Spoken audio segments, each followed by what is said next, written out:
फौज ने दरअंदाजी की एक बड़ी कोशिश को नाकाम बनाते हुए 2 दहशतगर्दों को हलाक कर दिया है। मुमकिन दरअंदाजी की कोशिश के बारे में इंटेलिजेंस एजेंसियों के इनपुट की बुनियाद पर राजौरी जिले के नौशहरा सेक्टर के इलाके लाम में 8 और 9 सितंबर के दरमियानी रात को हिंदुस्तानी फौज ने एक दरअंदाजी मुखालिफ ऑपरेशन शुरू किया था। इस ऑपरेशन के दौरान 2 दहशतगर्दों के हलाक किया गया है। दहशतगर्दों के कब्जे से 2 AK-47 राइफलें और एक पिस्तौल समेत बड़ी मिकदार में जंगी साजो सामान बरामद कर लिया गया है। इस इलाके में सर्च ऑपरेशन जारी है।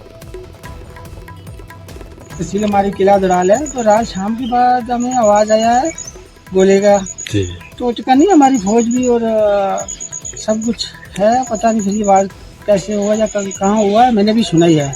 तो कितनी आवाजें सुनी थी आपने? 2 आवाजें सुनी, बड़ी आवाजें थी, जैसे मेन की आवाज थी, बड़ी आवाज आई थी। अच्छा, जैसे कोई बड़ी आवाज है? हाँ, बड़ी आवाज आई है। फिर पता नहीं है उसमें कोई मैन फुटा या गोला फुटा है, क्या हुआ, हमें आवाज ही सुना है। जी। तो अभी कितना डर है लोगों में? पूरे लोगों में तो बहुत डर है। अभी इलेक्शन का दौर भी है, हमारी फौज भी तो ठीक ठाक देखभाल कर रही है, रात को भी घूमते हैं, दिन को भी।